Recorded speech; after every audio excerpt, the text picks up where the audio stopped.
Perkenalkan, kami dari kelompok seni abstrak. Nama saya Dwi Sulistiani, absen 14. Nama saya Cinta Ayu Pratiwi, absen 10. Nama saya Salwa Khairunisa, absen 28. Seni abstrak adalah aliran seni yang menggambarkan objek-objek dalam bentuk yang sangat disederhanakan atau bahkan tidak dikenali sama sekali. Lukisan-lukisan abstrak mengutamakan ekspresi emosional dan permainan warna serta bentuk, tanpa harus terpikat pada representasi objek nyata. Seni abstrak memberikan kebebasan bagi seniman dan penonton untuk menafsirkan karya tersebut sesuai dengan pengamatan dan persepsi masing-masing. Sejarah seni abstrak. Seni abstrak adalah aliran seni rupa yang tidak berusaha menggambarkan objek secara realitas, melainkan menekankan pada bentuk, warna, garis, dan komposisi untuk menyampaikan ekspresi atau gagasan. Akar pemikiran abstrak sebenarnya sudah ada sejak zaman prasejarah dan terlihat dalam motif-motif geometris maupun seni Islam yang menghindari penggambaran makhluk hidup. Namun, seni abstrak modern mulai berkembang pada awal abad ke-20 ketika seniman seperti Wasili Kandinsky, Piet Mondrian, dan Kazimir Malevich melepaskan diri dari penggambaran alam nyata, dipengaruhi oleh perkembangan fotografi dan aliran seni seperti impresionisme serta fauvisme. Periode antar perang melahirkan ragam gaya seperti konstruktivisme dan Bauhaus, sementara pasca Perang Dunia II muncul gerakan abstrak ekspresionisme di Amerika dengan tokoh seperti Jackson Pollock dan Mark Rothko. Seiring perkembangan zaman, seni abstrak berevolusi menjadi berbagai bentuk seperti minimalisme, seni konseptual, hingga seni digital dengan karakter utama kebebasan ekspresi dan interpretasi. Kandinsky adalah salah seorang tokoh seni abstrak dalam seni lukis modern. Setelah sukses mengadakan berbagai pemasaran avant-garde, ia membentuk sebuah kelompok berpengaruh di kota Munich yang bernama Der Blaue Reiter dan memulai secara total membuat lukisan aliran seni abstrak. Gaya pelukisannya berubah dari fluida dan organik menjadi geometris hingga akhirnya menjadi berunsur piktogram. Kandinsky memulai pendidikan resminya dalam dunia seni ketika ia berada di kota Munich. Di sana ia bergabung dalam sebuah sekolah seni lukis swasta prestisius dan kemudian bergabung dalam Munich Academy of Art. Namun lebih banyak pengetahuannya ia dapatkan melalui belajar mandiri. Dia mulai melukis dengan tema konvensional, tapi sembari demikian ia membentuk teori-teori yang berasal dari pelajaran spiritual dan hubungan yang intim antara musik dan warna.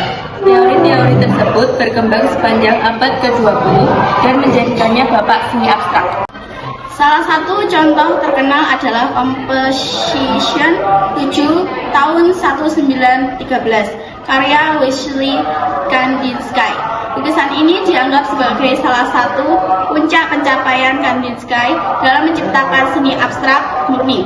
Tidak ada objek atau figur yang bisa dikenali secara realistis. Seluruh karya dibangun dari perpaduan garis, bentuk melengkung, dan warna-warna kontras yang saling bertabrakan maupun berpadu. Kandinsky menggunakan warna cerah seperti kuning, merah, biru, dan hijau untuk membangkitkan emosi tertentu pada penonton. Karya ini mencerminkan gagasan bahwa seni dapat berfungsi layaknya musik, mampu berbicara secara langsung ke perasaan tanpa harus menggambarkan sesuatu yang nyata. Pendapat mengenai lukisan Composition 7. Lukisan ini menampilkan palet warna yang sangat kaya dan dinamis dari merah menyala, oranye membara, kuning cerah, hingga biru dan hijau yang lebih tenang. Kombinasi warna-warna ini menciptakan kontras dramatis sekaligus harmoni visual yang kompleks. Merah mewakili energi dan intensitas, biru menyiratkan kedamaian dan kedalaman spiritual. Kuning mengungkapkan keceriaan dan vitalitas. Lukisan dipenuhi oleh bentuk-bentuk geometris maupun organik lingkaran, spiral, segitiga, kurva, serta garis diagonal yang beraneka ragam. Tiada titik fokus yang dominan sehingga mata mengembara mengikuti arus bentuk di seluruh kanvas. Garis diagonal menanamkan sensasi gerak dan ketegangan, sementara lengkungan memberi aliran dan irama. Komposisi terasa penuh, tak ada ruang kosong yang pas, tapi ini justru menambah intensitas visual. Tatanan bentuk yang saling tumpang tindih menciptakan kedalaman dan dinamika yang kuat. Kandinsky sering menyamakan karyanya seperti karya musik. Setiap bentuk dan warna adalah nada yang membentuk keseluruhan simfoni visual. Meski abstrak, lukisan ini bisa ditafsirkan sebagai ekspresi spiritual, perjalanan jiwa, atau simbolisme kosmik. Dalam Composition 7, Kandinsky sendiri melihat elemen seperti lingkaran, lambang keharmonisan dan kesempurnaan bercampur dengan segitiga dan spiral yang mengekspresikan aspirasi, pengolakan, dan transformasi. Medium lukisan ini bukan menggambarkan dunia nyata, tapi memvisualkan energi, emosi, dan spiritualitas yang membangkitkan resonansi batin penikmatnya. Perasaan mengenai lukisan Composition ke-7. Yang pertama, gairah dan kegembiraan dari warna-warna cerah yang berinteraksi. Yang kedua, kegelisahan atau ketegangan dari garis-garis tajam dan bentuk yang dinamis. Yang ketiga, keterpesonaan oleh keseluruhan kompleksitas komposisi yang seolah mengajak untuk mendengar melodi visual. Yang keempat, kedalaman spiritual seperti diseret masuk ke dalam arus energi tak terlihat yang memiliki tujuan sendiri. Terkadang terasa seperti terlihat alam semesta dalam keadaan bimbang, penuh dorongan untuk berkembang dan mewujud. Sekian presentasi dari kelompok kami. Wassalamualaikum warahmatullahi wabarakatuh.